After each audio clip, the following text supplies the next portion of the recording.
Hey guys, Jay here, and today I want to talk just a little bit about the strategy that I'm currently running. This is because I have received quite a lot of questions on what am I running for money, basically, and I just want to quickly show you today. This is not my strategy, by the way. I learned it from another channel, which is a miracle over here. This is the video. I leave the link into this video in the description. There's two versions to this strategy, and I am running the cheaper version. Right? So I will not talk too much into detail on the actual strategy on how it works because it is already explained in this video basically. So if you want to have more detail on how it works, what kind of profit it is, then please go ahead and pay a visit to this video. Right? In that video,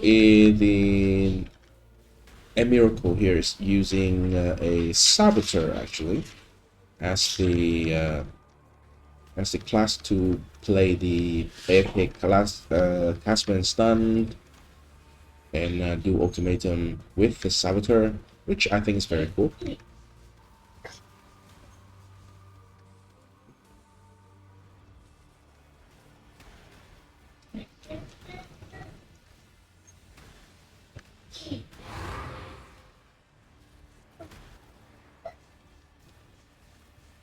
I will try to find the ultimatum here and just run it, right? Because after all, that is everything that I care about.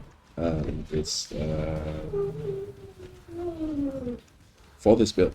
What I want to talk about with this strategy is the choices of the ultimatum.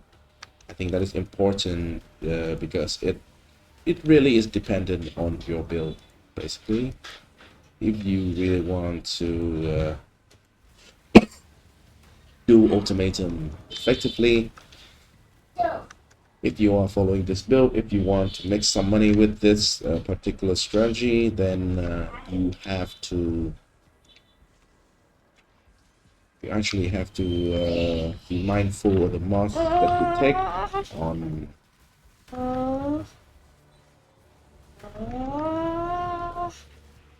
the ultimatum. Let me find the ultimatum.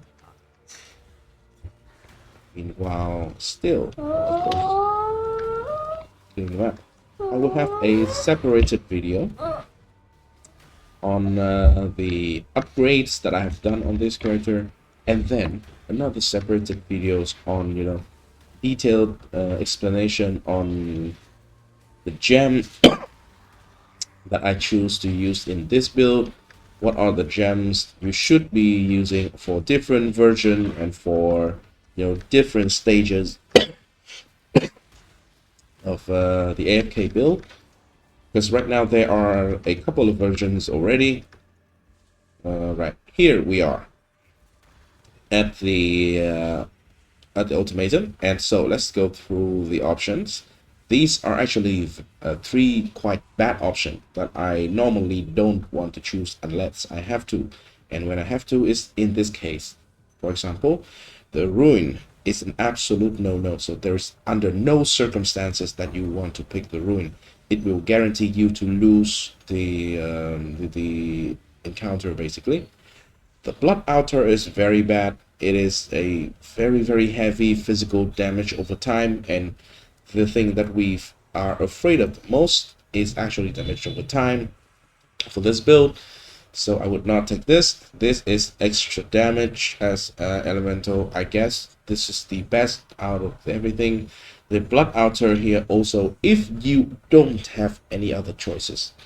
For example, if you have this rune and another one that you absolutely cannot take, then you can choose it and stay away from the center of the arena. You will see the area of degen that you have to avoid, and you stay out of it. This one is pretty bad also, but it's acceptable. You can take it as the last option as well. It's ramping the damage of enemies from 2 to up to 50%. So but Stormcaller here, the elemental is absolutely free. Stormcaller, Fire Speeder, and Frozen Pulse or something like that. Just take them. They do nothing to this build, basically.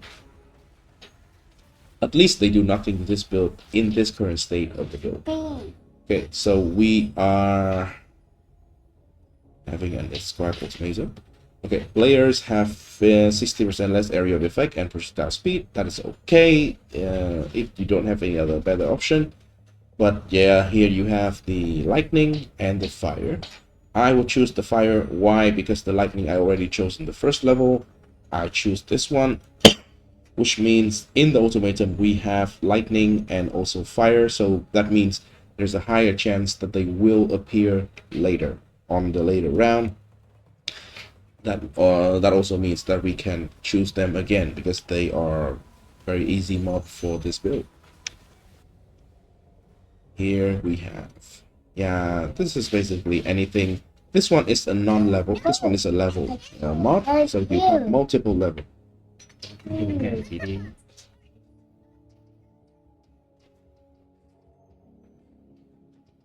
So this one is a leveled mod, you have multiple level, and it will reappear until you take the level 4, which is the last one.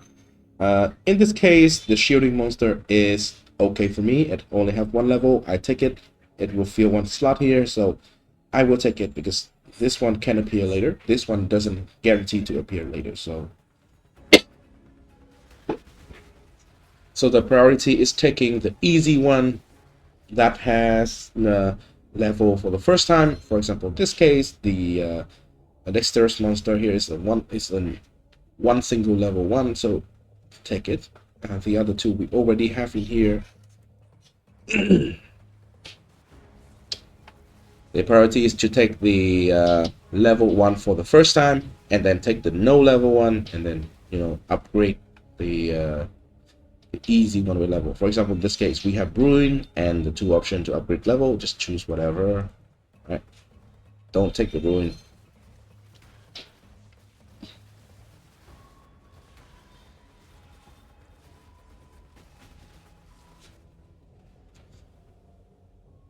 Okay, monster hit, remove 10% of energy, shield, and mana. This is absolutely free for us. We can take this as well, blistering cold, so it can appear again later. But the remove energy, shield, and mana is absolutely free for this particular character because we have no mana, we have no energy shield, so we don't need to care about it. Okay, stalking Ruin is also a no-no. It's the same as the other Ruin one.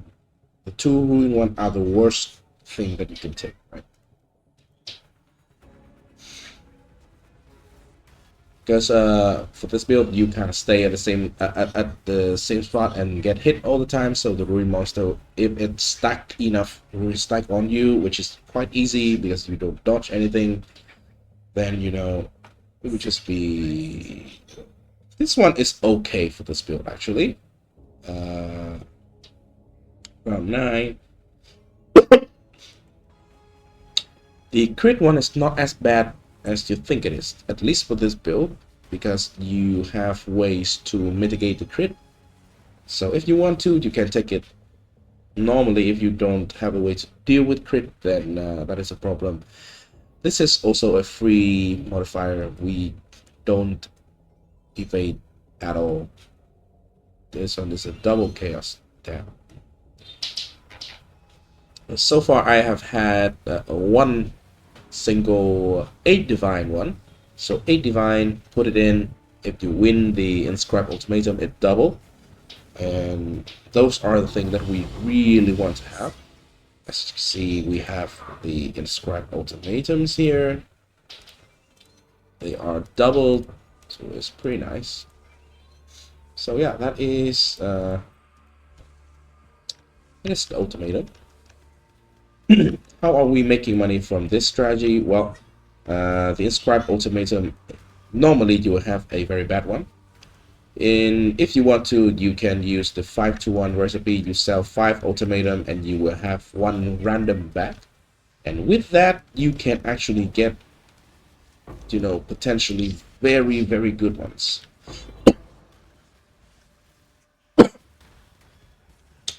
And the good ones might include like T0 unique, like Headhunter, Mageblood, or something like that. The more common one is like 8 Divine. Put it in, you get 16 Divine back if you win the encounter. That is a pretty good one. You can even have the one that make that allow you to actually mirror an item, which is not the same value as a mirror, but you know, I mean, you can sell it. The sad part of this strategy is inscribed ultimatum. If you want to sell them, it actually is quite hard. It isn't really well supported in the POE trade website, so the only way that you probably can sell it effectively is you have to sell it through TFT. So you screenshot it, you post it on TFT server on the appropriate channel, and then you wait for a buyer. Unfortunately, I am I am feeling that the TFT is even more and more necessary, even though GG tried to mitigate the necessity of it, but apparently bulk trading and certain items are just not, you know, convenient to do in trade side. So let's finish this map. All I want to say about this strategy is it might not seems to be like a lot of money in the beginning, but actually it's pretty good. There are already other people who do way more of this. I especially in the video that I linked and I showed you like briefly. Let me find Pyrie and kill him. Then we can finish the video.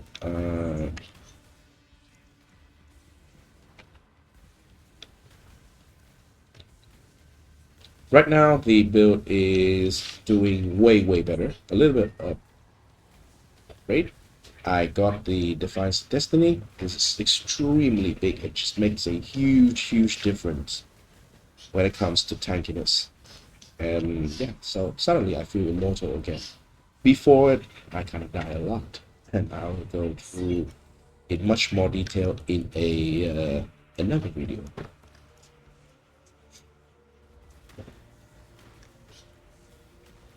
There's Patty. Okay, Patty's here.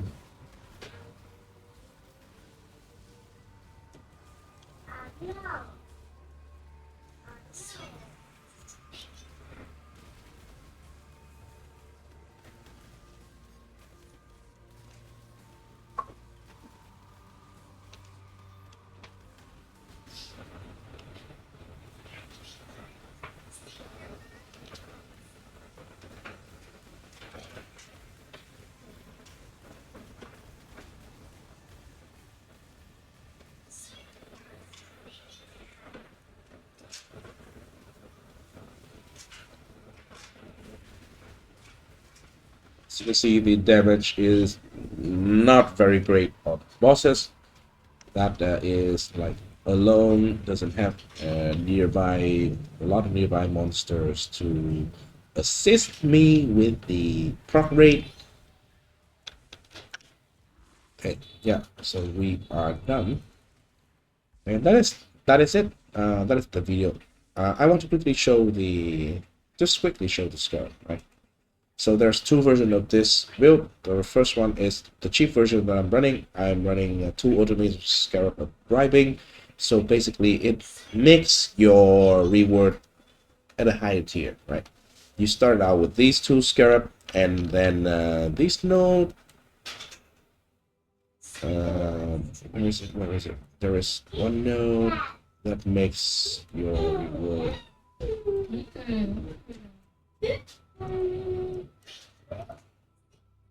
One tier higher. Okay, ultimatum modifier is your map status tier higher if possible.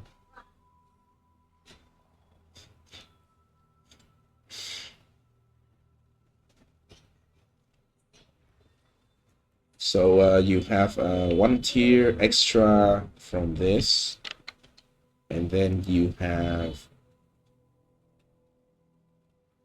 2 additional rounds from each of this Scarab. So basically your reward is a higher tier, right?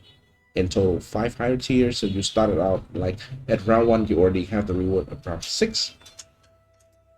This is pretty cheap. I forgot to turn on Awaken AOE trade. Okay, this one is like 2 chaos if you buy them in bulk. This one is around 2 chaos as well. Maybe a little bit more if you want to buy them in bulk. I bought them in bulk for 2 chaos, so might be fine there. The last Scarab, if you have a 5 map slot device,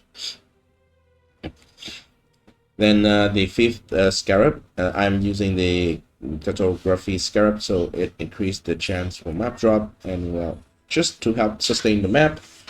But in the strategy, you also have the I don't think I have it here, but it is the Ultimatum Scarab. This one, yeah, I don't have it here. It is this Scarab. It is the Ultimatum Scarab of catalyzing, so it makes every single reward. So you have 10 rounds, all of them are catalysts, and because we also have the inscription, so each time of the round it is converted into a inscribed ultimatum instead. And yeah, you run them, you have a ton of inscribed ultimatum, and then you have as you have a ton of them, you can first of all have more chance to have the better one, and secondly, you can just sell the bad one 5-to-1 to the vendor, and then you get a bunch of extra chance to fish for the good one, basically. And so that is the strategy. There is also another strategy that you just use the inscribed ultimatum of catalyzing instead of this one. So you always have catalysts, and you basically are trying to make a lot of catalysts and sell them, right? So those are things that you can do with the ultimatum this league, right? Is there anything else? Yeah, I think that is everything I want to mention on this particular video. This is not a guide on the strategy, because I do not technically invented it or anything. I just want to show you the strategy that I am currently using, which is this strategy. The Atlas is, for ultimatum, that is the only thing that matters. Because I am not, speed running only ultimatum. I am like, I play like in a more traditional way. I want to full clear the map or close to full clear the map. So I still juiced it with delirium, some delirium stuff here, and then beyond stuff here, right? And I have a little bit of extra Scarab drop chance. So if you want to, you can do this one. I actually have one little mistake here. I did this before to test out something a little bit, but yeah, now it's correct, right? Okay. So yeah, that is everything I want to share with you today in this video. And if you think this is interesting or helpful in any way, please consider to like and subscribe to the channel, and see you in the next video. Peace.